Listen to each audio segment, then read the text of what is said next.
Welcome to the Downtown Bend Library. I'm Liz, part of the Community Relations team, and we organize programs, all kinds of programs, and you're here tonight for a cultural event, an hour of music presented in songwriter in the round format by a recently named band. Do you want to say? We are the Spice Trade. The Spice Trade. That's about 5 minutes. Nice. Central Oregon songwriters Lilli Worona, Jim Cornelius, and Mike Biggers will share their original songs, inspired and written from books and literature that have graced their bookshelves over the years. Mike Biggers is a Sisters Oregon musician whose songs reflect everyday life through his personal experience and observations, often displaying his use of wordplay and dry sense of humor. Jim Cornelius' passions are music, the outdoors, and frontier history, and he's at his happiest when all three come together. He has lived in Sisters, Oregon for 30 years, where he works as the editor of the Nugget newspaper and files countless interlibrary loan requests for obscure historical titles, which, of course, I love. Lilli is a Redmond-based fiddle player and singer-songwriter who is known for deeply personal lyrics and vocal prowess. She released her first studio album in 2021 and plays in several acts based in the Central Oregon area. She also works as a middle school science teacher in Redmond, which I also love. I am going to hand around a sign-in sheet. This just helps us know where you heard about today's program. You have evaluations on the back table. You can either fill out a paper one or you can do a QR code just to find out what kind of programming you'd like to see in the library. So welcome, the Spice Trade.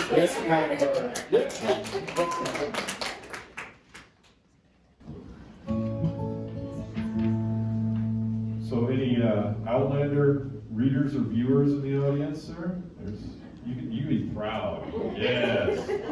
All right, you'll recognize the first verse.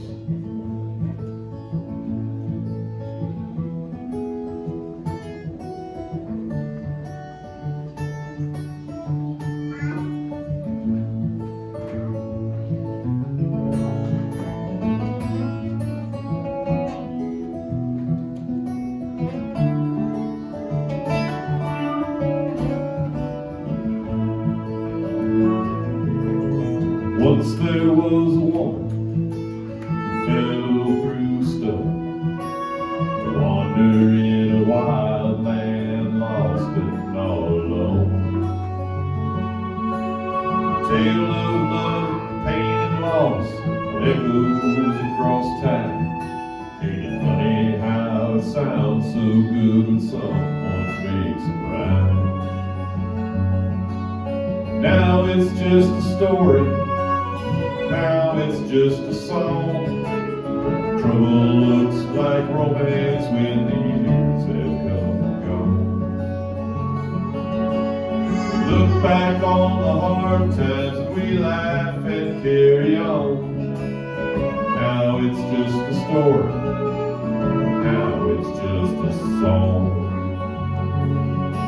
We never really talked about it when he first came home. Time that stole his youth away, cut too close to the bone. Now he looks at all the photographs of friends from way back when. Talks about the good times the boys turned into men. Now it's just a story. Now it's just a song. Trouble looks like romance when the years have come and gone. We look back on the hard times and we laugh and carry on. Now it's just a story. Now it's just a song.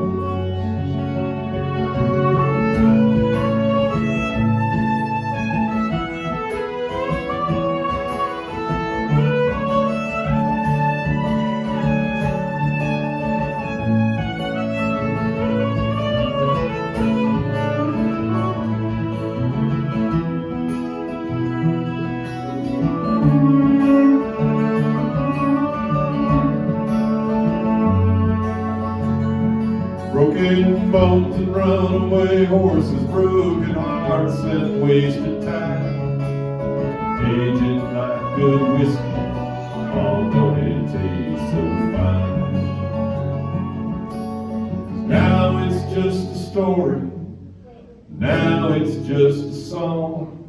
Trouble looks like romance when years have come and gone. We look back on the hard times and we laugh and carry on. Now it's just a story. Now it's just a song. Now it's just a story. Now it's just a song.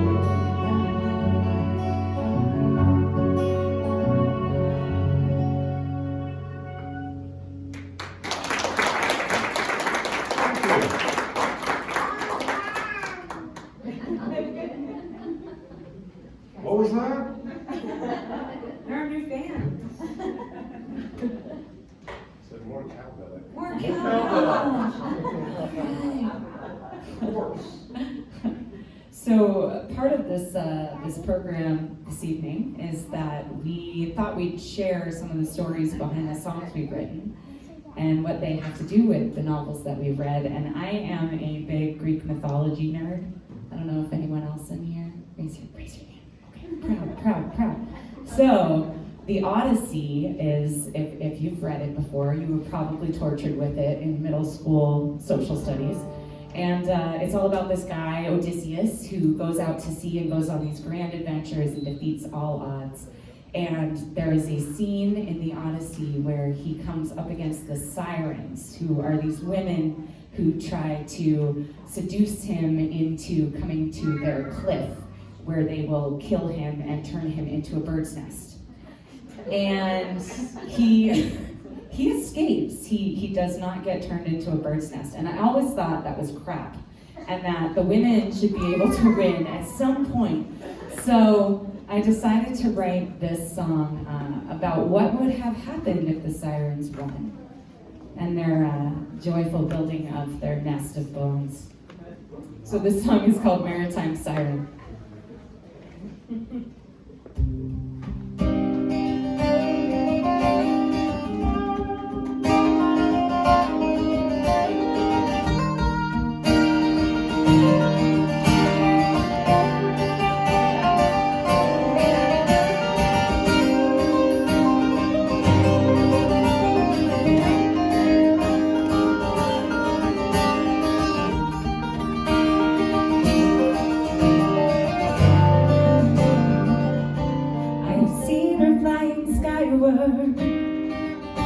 Skipping low on the waves, I have heard her singing in a rocky ocean cave, with shells in her hair and pearls at her breast, eyes that gleam like agate, a silky golden dress. And oh, from the heights on high, singing softly to the ships on the horizon, the maritime siren, they were headed east, carrying spice his forest king, on the wind a song so sweet. He heard the siren sing without a second thought. The captain jumped in into the waves, his crew they followed, gasping breath and churning limbs. And oh, from the heights on high, they could hear her melody there, and I ran the maritime siren. They swam towards the cliffs, they drifted with the tide, their desires growing louder. They never felt so alive. They approached the siren, climbing wildly up the cliffs, but the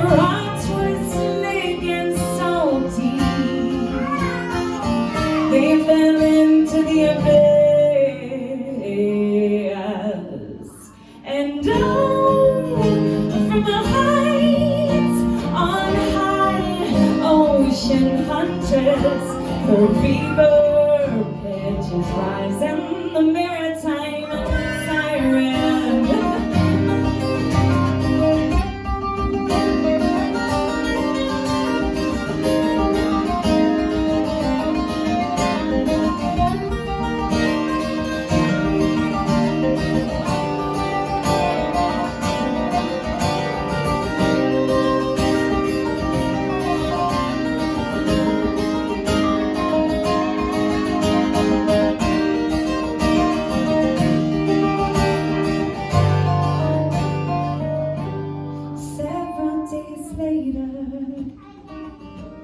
She plucked up their bones, building up her eyrie high above the ocean foam. Let this serve as a warning to the sailors of the deep, siren queen of her flyaway. Wayward souls are hers to keep. And oh, from the heights on high, deep blue sparrow is as ruthless as a lion. The maritime siren, the maritime siren, maritime siren.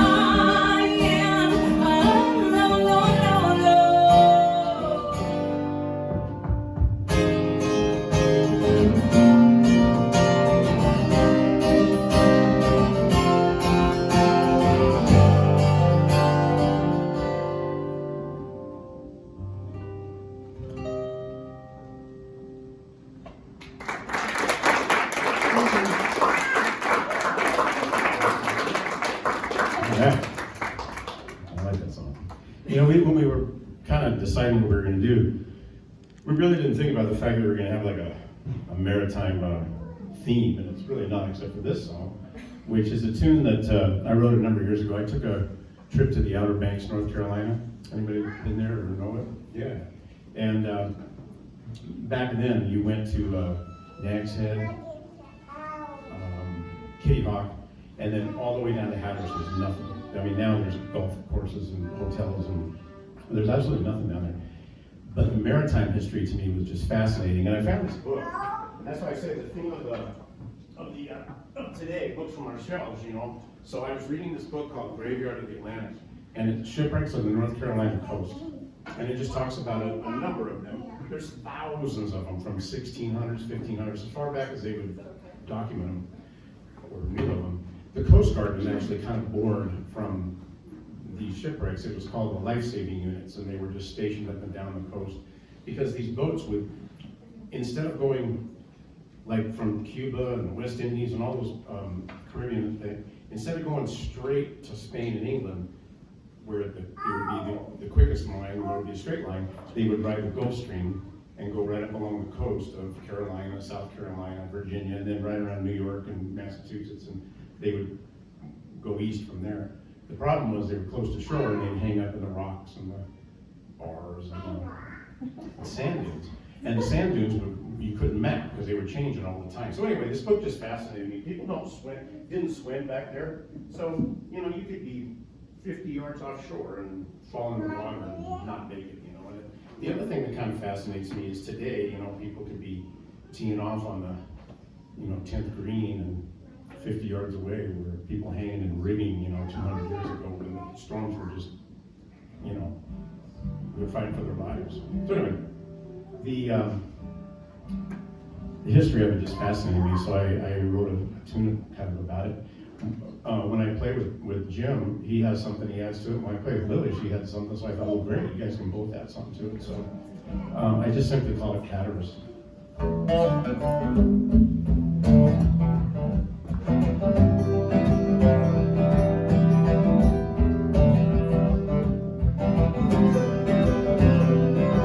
There's a place in North Carolina where the sailors try their hand, sail the seas from south to north, miss the shifting sand. Mind that goes there often, self-absorbed devotion to never let myself forget shit's out in that ocean.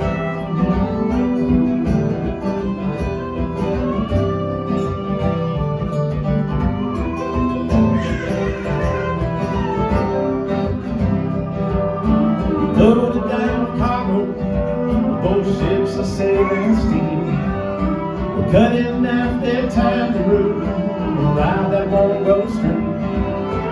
Being the king of happiness, the prophet at the wheel. The current hooks and eastern shore, these men's nerves are still nerves of steel.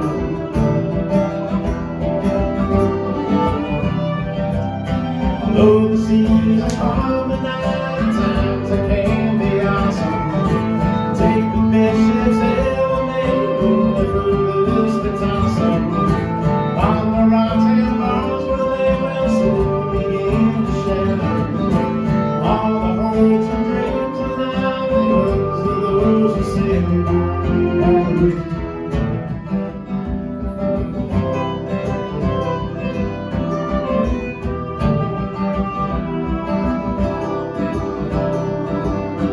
Means of length journeys, peaceful skies of red.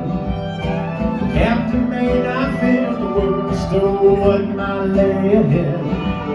The fog of wind and changing tides are spreading vessels on the shores.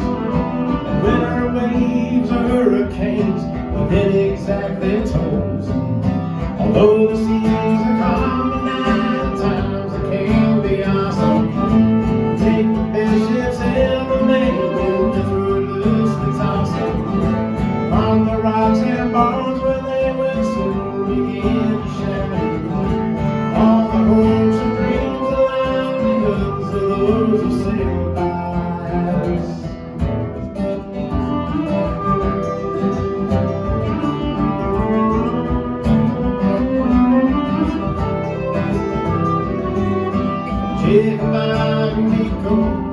To Little Kentucky, from Carolina southern border to the Norfolk naval fleet. Shipwrecks and Honduras, many without name, but the graveyard of the Atlantic only had a resting claim.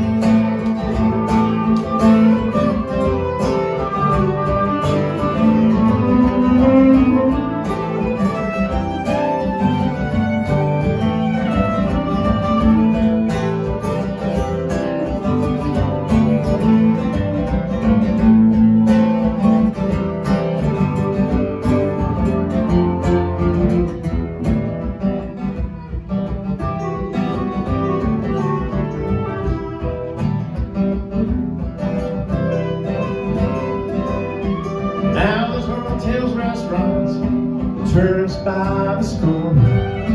No one thinks of suffering happened on that shore. It's ancient mariner history to say, well, it don't matter us. But we're shifting sand, it'll happen again off the coast of Hatteras. Although the seas are calm and night times they can be awesome, take the big ships ever made, the furthest that's awesome. On the rocks and bars where they will soon begin to shatter. All the hopes and dreams and livelihoods of those who sail by.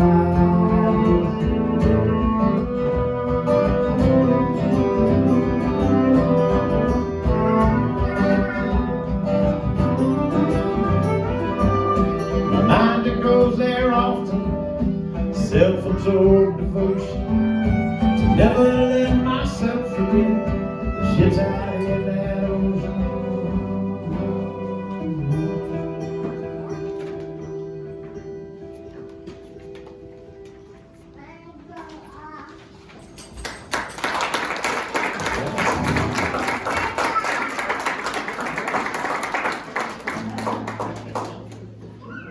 So as Liz's lovely introduction indicated, I'm very interested in frontier history. That's kind of my bag and has been since I was a little kid. Upstairs here in the stacks, there at least used to be a book, probably still is, by David Roberts. called Once We Moved Like the Wind, Cochise, Geronimo, and the Apache Wars. It's an excellent book. David Roberts is a journalist. He wrote a lot for Outside Magazine and other publications. It's a fine book. It's based on, the title comes from the words that Geronimo said when he finally surrendered to U.S. troops in 1886. He said, "Once I moved about like the wind, now I surrender to you, and that is all." And so Roberts took it for the title of his book, and I stole it from him for the title of this song.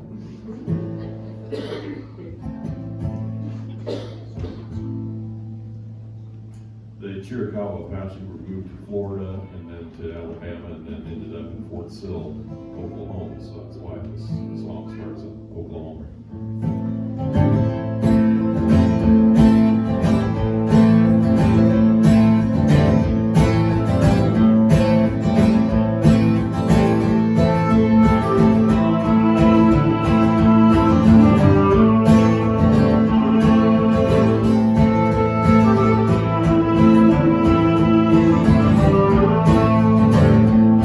Calves in Oklahoma, 1913. I was just a green kid, no one thing for mine again. Except for one old Indian they called Johnny Delshea, taught me how to swing a rope, how to make my way. No one thought too much of him, he's old and broken down. Never buy a drink, he won't leave town. Foreman, he said, "Kid, there's something you should know. That broken down old Indian once rode with Geronimo. Once they blew like the wind, now they're gone, you will never see their kind again. Tigers of the desert, warriors to the end.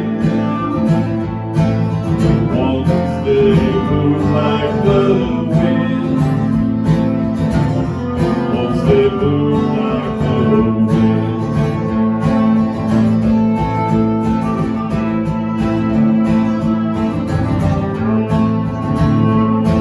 I found him on the prairie once, his eyes turned toward the sun, praying and remembering days of living on the run. He said those days were good days, though we lived in death's shadow. We were kind of freedom then, but you will never know. Once we blew like the wind, now gone, you will never see our kind again.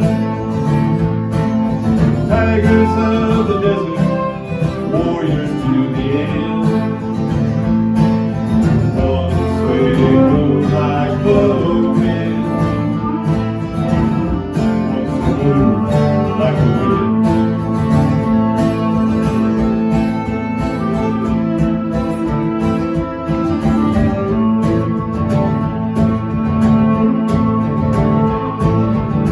The government, they ran them in, put them on a train, built cages for the wild hearts their guns could never take.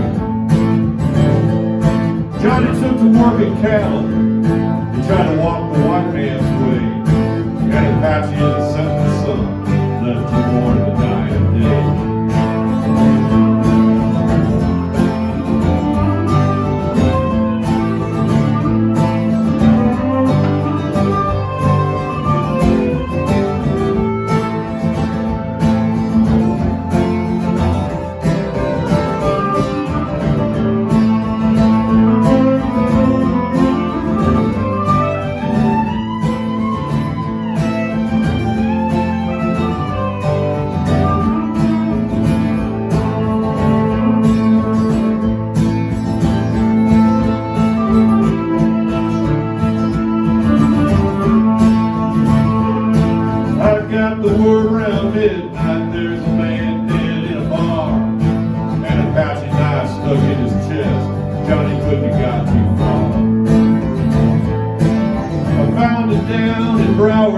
with his horse tied to a log, he said, I am an Apache warrior.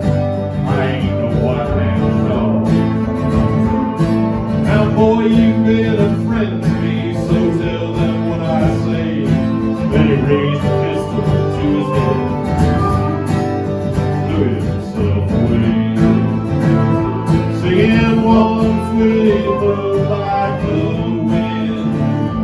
Now we're gone, you will never see our kind again. Tigers of the desert, warriors to the end. Once we move like the wind. Once we move like the wind.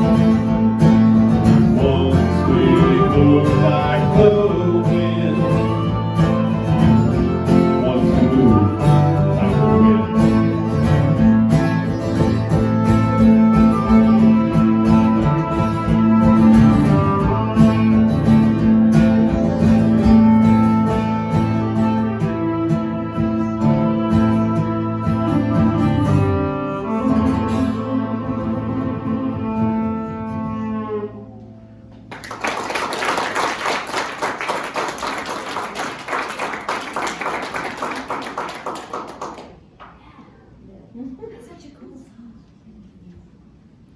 All right.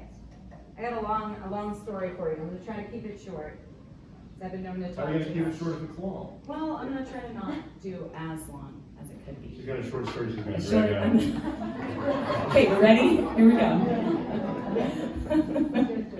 So, a few years ago, I read a book by a guy named Roman Dial. He wrote The Adventurer's Son. I'm big into outdoor pursuits and backpacking and traveling. And my husband and I, we both read this book and we were fascinated by it. It is about a adventurer, a guy, Roman Dial, who has traveled all over the world doing scientific research. And he raised his son to do the same. And his son was like this daredevil. So his son would go to Antarctica with just a backpack and a tent, see if he could survive, and things like that. And he had been pretty successful for a while, and then he decided to go to the jungle of Costa Rica with just a backpack, see how it went. And his dad said, call me when you get to a place with service and let me know how you're doing. Good luck, Godspeed. And he was never heard from again.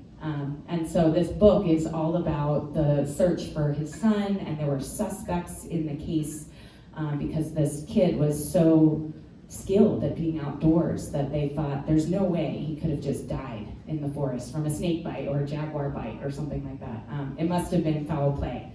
And so one of the suspects in the case was a local guide who actually at the time was illegally mining gold in the rainforest. And they talked to him, he was a main suspect, and then eventually he was cleared. And I didn't really think anything of this character in the book. I was just fascinated with this jungle that was talked about in the book. So flash forward to 4 years later, my husband and I, who's right over there, we decided to go to Costa Rica and to go to this national park. It's called Corcovado National Park. It's in on the southern tip of Costa Rica. And it's one of the most biodiverse forests in the whole world, and you are not allowed to enter this forest without a guide. They say you will definitely die if you go without a guide. You'll get lost, you'll get eaten by a snake, you'll trip, you'll fall, you'll die. So we went with a guide, and about 2 days into our backpacking trip with this guide, we told him, hey, we read this book, and that's how we found out about this trek, and we wanted to do it. And he said, oh, I was one of the main suspects in that case. And turns out he was the guy from the book. And there were hundreds of guides that take, white tourists through this jungle, and we just happened to be with him. And so it was pretty amazing. He told us his side of the story and just everything about his life, and I just thought that was such an amazing coincidence that I decided to write a song about it. So this song is about the man we met, who was our guide, and I don't know if this is how he feels about his life. I just decided to take some creative license and make a song about what I thought, maybe he thought, about his life as a jungle guide in Corcovado National Park. So the song is called Rich.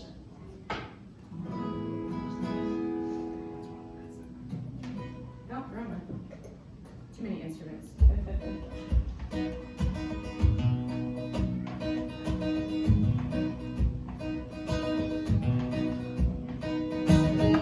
I know these trails like I know my hands, veins like rivers, creased and deep. I know this land like I know a friend, secret places that are mine to keep. I used to mine for gold here, and then I mined the sea. Now I find gold entangled vines, serpent hollows, and twisted trees. And hey, I know, look out below. You might think it's sad, living off their tips, but they can have their concrete jungle. And I'll consider myself rich.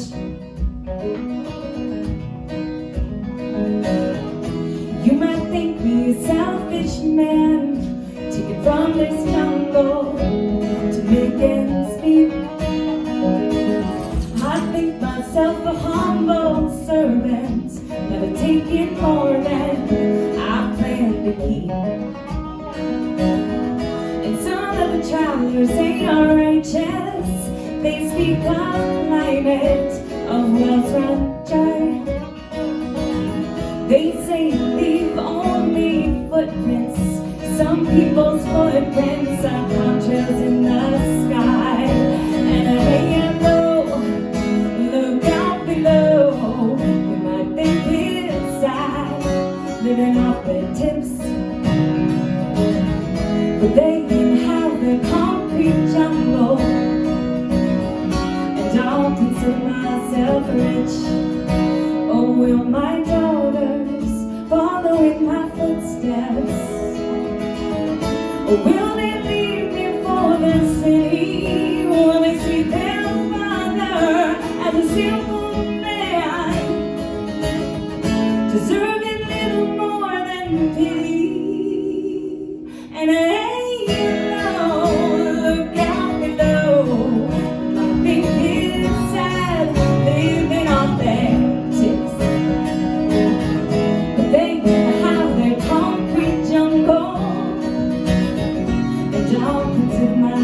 Rich. And hey, I know, look out below. Think it's sad, living off their tears, but they can have their concrete jungle. And I'll consider myself rich. They can have their concrete jungle. And I'll consider myself rich.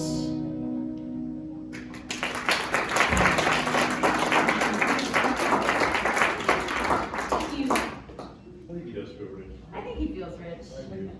Gets to hike through the rainforest all day and look at frogs. That's awesome. Well, first of all, thank you guys all for coming out.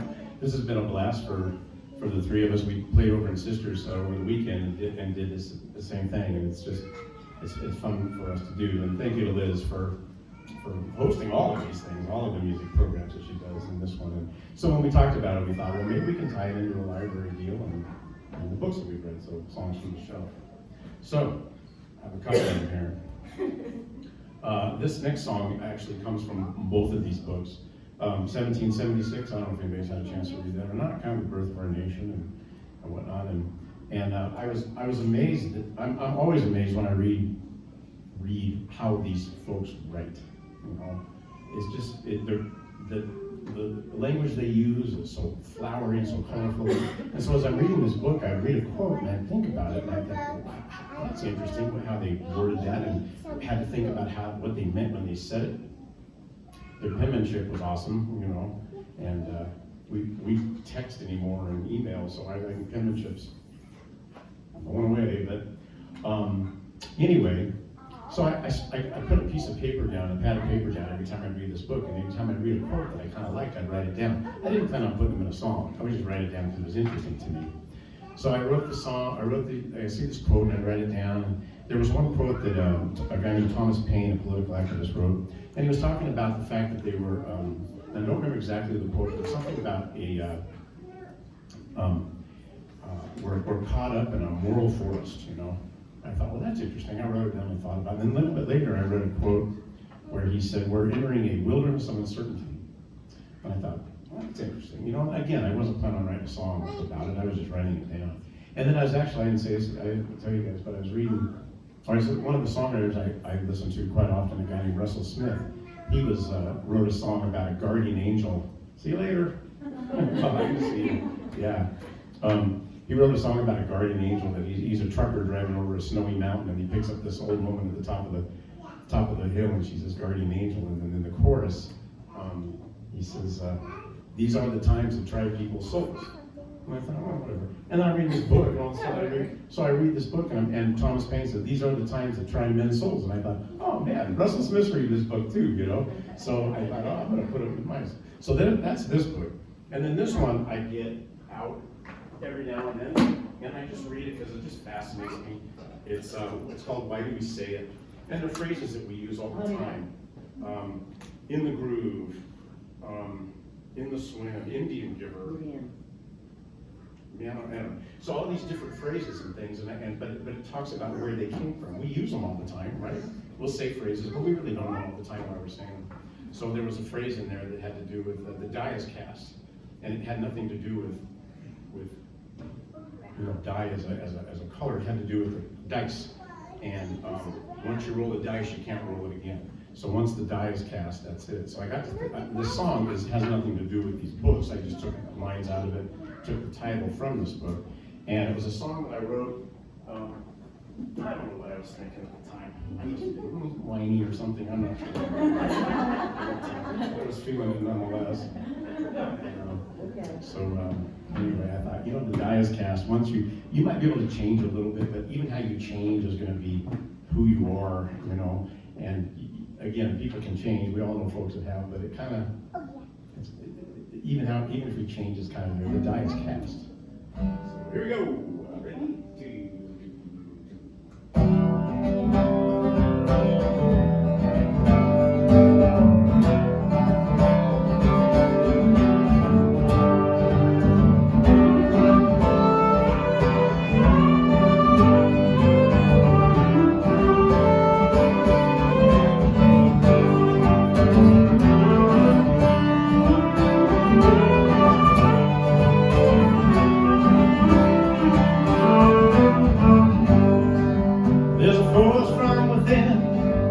Controls me.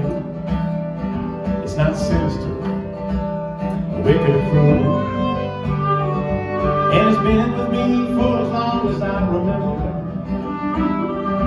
and it drives everything that I do. I can't hold it back, I can't push it away, I can't tell it to come back another day. What's done is done, but the past won't pass, it's my future now, and the die is cast.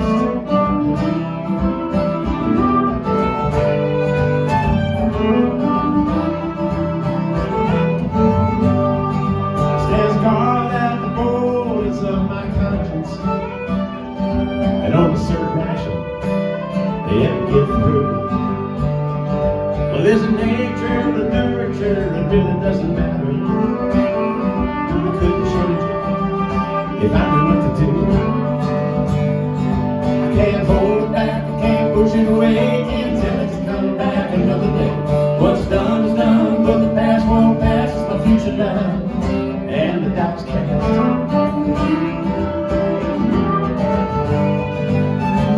Heading hard to the tug of war, living though it's one I'm holding for. I only know that there's so more when you can't roll the dice again.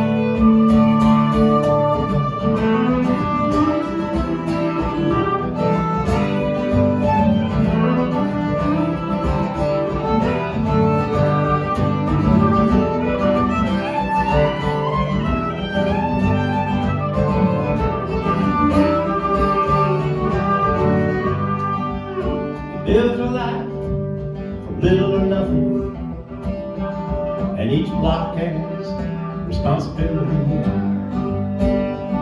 Until you question how your own moral force became a wilderness of uncertainty. I can't hold it back, I can't push it away, can't tell it to come back another day. What's done's done, but the past won't pass, it's my future now, and the dice cast.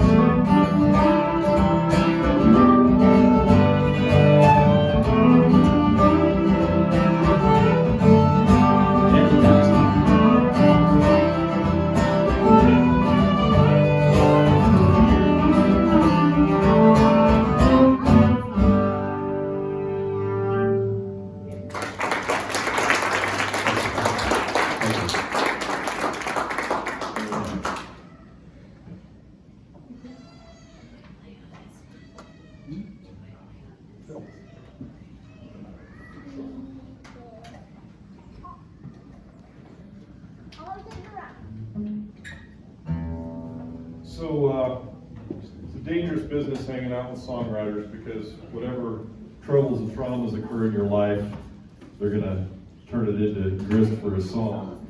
And I shamelessly did this with a friend of mine named Jack McGowan, who told me the story of his grandfather being murdered in his speakeasy in New York City, back right towards the end of Prohibition. And of course, it was a terrible trauma in his life. It affected his dad a great deal, and so he told me this story, and I waited like 2.5 minutes or less before saying, "Gosh, Jack, that's a terrible thing. Can I write a song about it?" And Jack, being a cool guy, said, "Absolutely," and he brought me a bunch of clippings from the New York Times about this. His grandfather, who was also named Jack McGowan, was shot down by a 21-year-old kid named who called himself Three Gun Turner, who thought he was a real badass. And so Jack brought me all the material so I could, write a truthful, accurate song about it.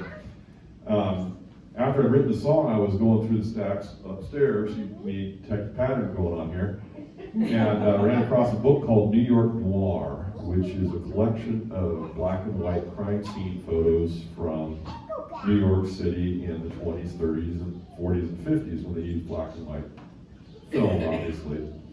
And those crime scene photos actually influenced directors of film noir movies. And I was thumbing through it, and damn if I didn't come across a picture of Three Gun Turner in the lobby of a courthouse being rid of the riot act pretty much by the district attorney. And Three Gun Turner looked just exactly like what you'd expect if somebody would do what he did. And so this song is called Bad Man's Hand, and I dedicate it always to my buddy Jack and his grandfather. Good, let's try that intro again.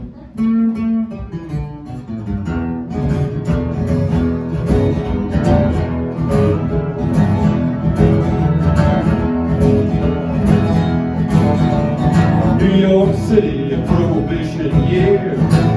Thirsty man could find a beer in his speakeasy down West 57. First class booze, a piece of Irish heaven.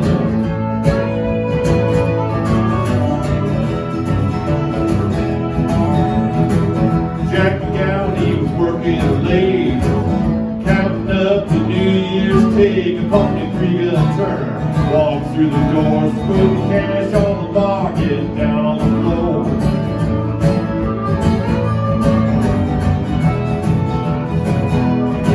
Now Jack made that money on New Year's Eve. Saw these guys and meet his family's needs. Grabbed the cash and tried to run. Last thing he heard was the roar of the gun.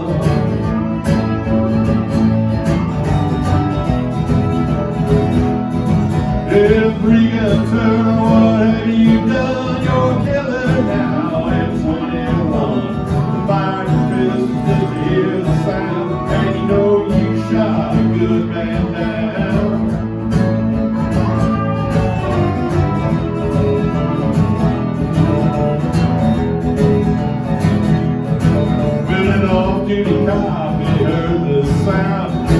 kicked in the door and he walked on down. He said, drop that gas so that you don't want to die.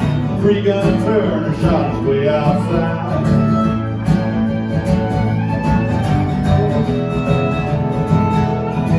Well, they found his hat and they tracked him down, slapped the bracelets on and they dragged him downtown. He said, I'll take the rap, I don't give a damn. The whole world knows I'm a bad, bad man.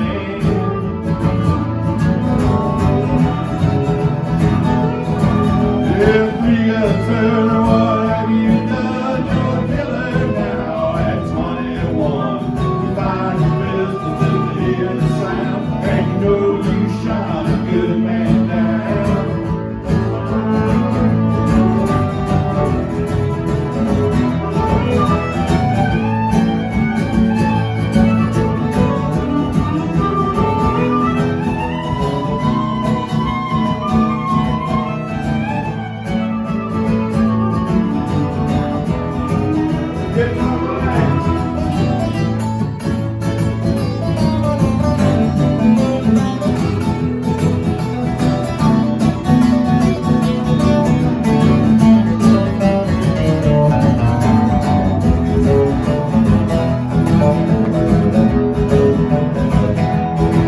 Spent his time in court playing solitaire. They sent him to Sing Sing to ride the chair. Three-Gun Turner tore a family apart and left the boy at 13 with a broken heart.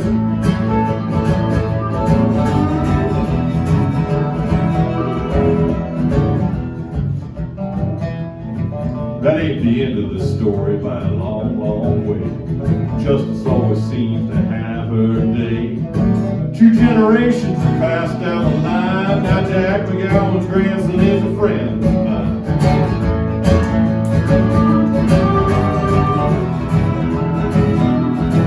Yeah, Jack will tell you because it knows that it's true. That anywhere you come from, it's what you can do.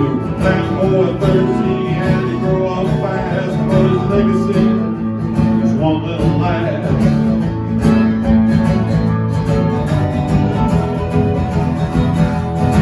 Yeah, Three-Gun Turner's in a government's grave. You know the story, you can curse his name.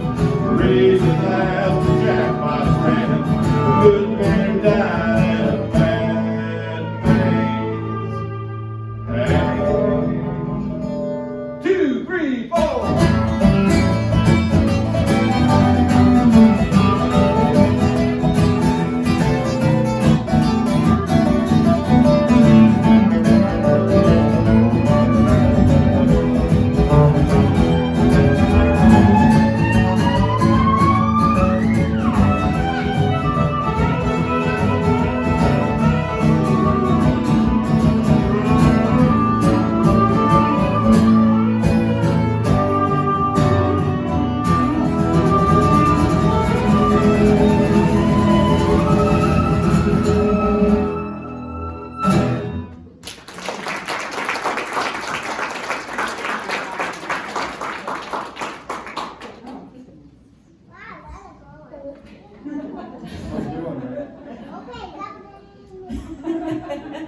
Got some fans out there.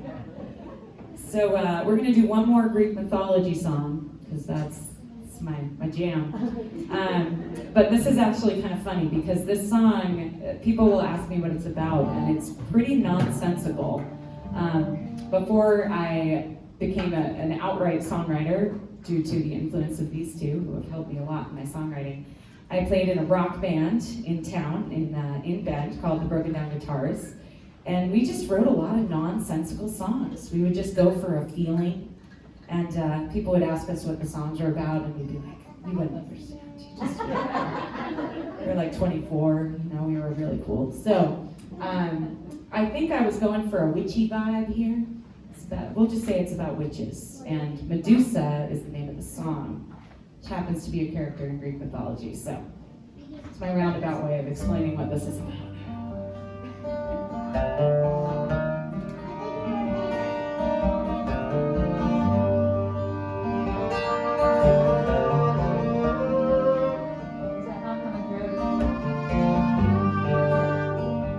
Keep going, Mike.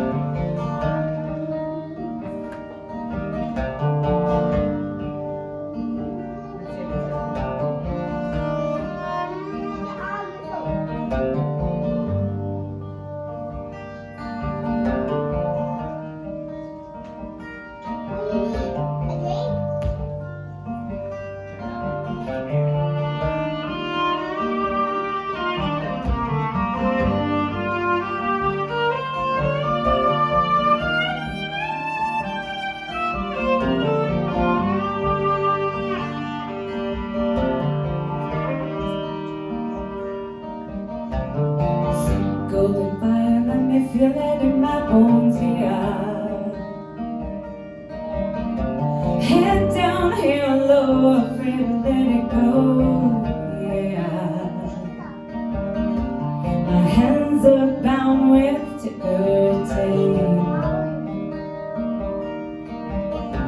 Sink golden fire, let me feel it in my bones, yeah. 2, 3, 4. Sink golden fire, let me feel it in my bones, yeah.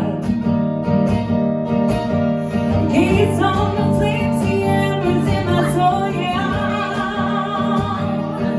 I stand naked before me, hands into the heat. Sink golden fire, let me feel it in my bones, yeah.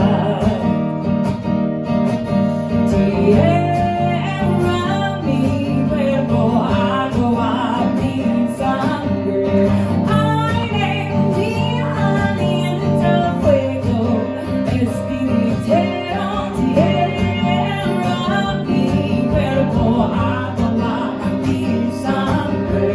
Aire, mi aliento, fuego, espíritu.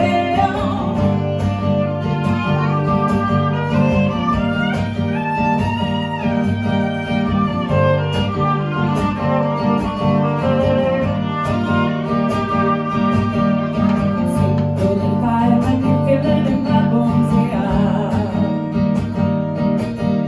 Snakes like the tooths of fear of the going, yeah.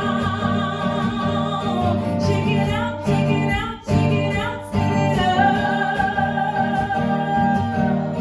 Gotta spread your cry forward, fold. Tierra, mi cuerpo, agua, mi sangre. Aire, mi aliento, fuego, espíritu. Tierra, mi cuerpo, agua, mi sangre. Aire, mi aliento, fuego, espíritu.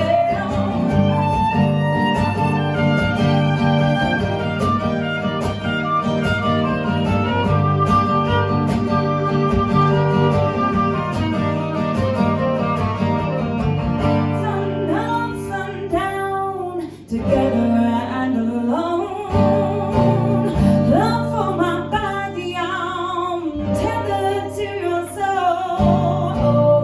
Goddess of fire, fights like Medusa.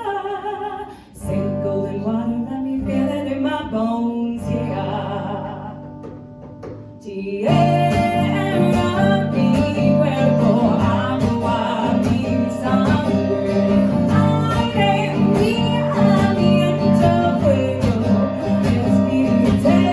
Tierra, mi cuerpo, agua, mi sangre. Aire, mi aliento, fuego, espíritu.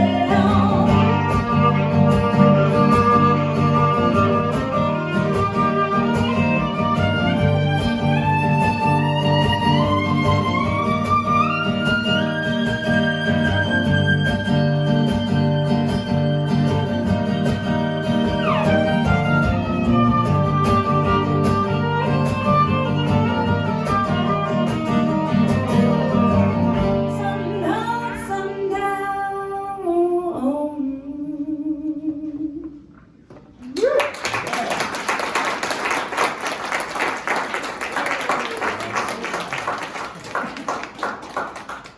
Still don't know what that one's about. Psychedelic.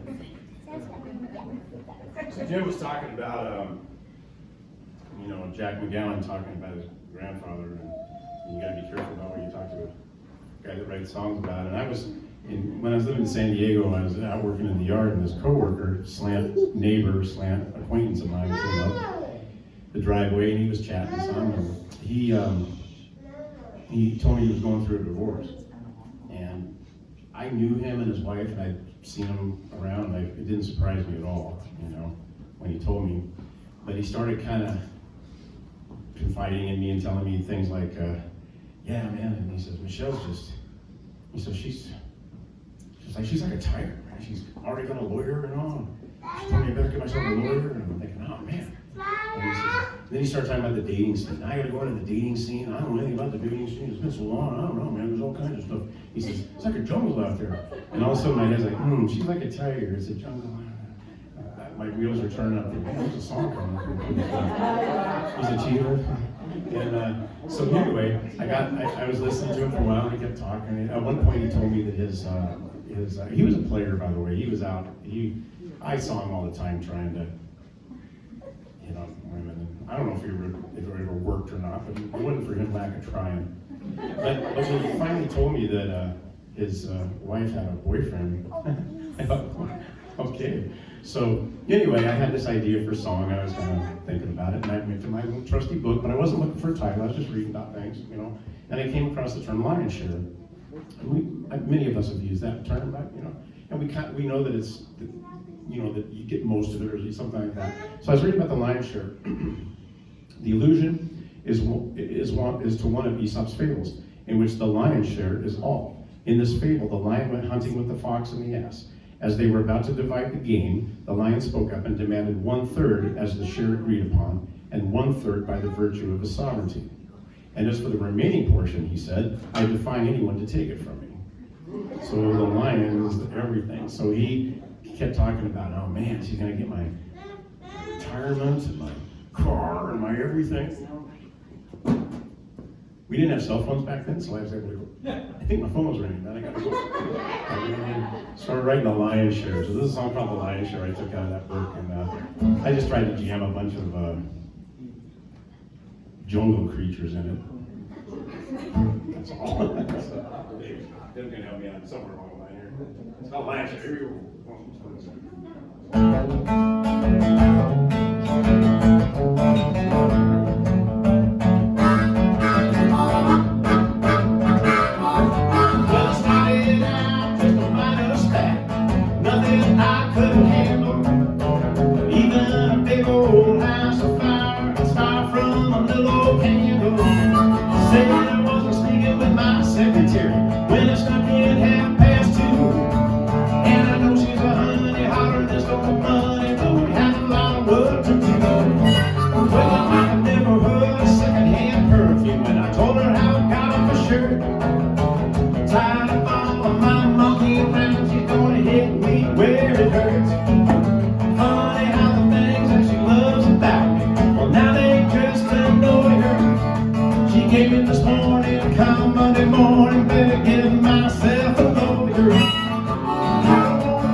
Thank you guys for coming out and hanging with us and Thank listening you, to our Liz. crazy stories and our songs.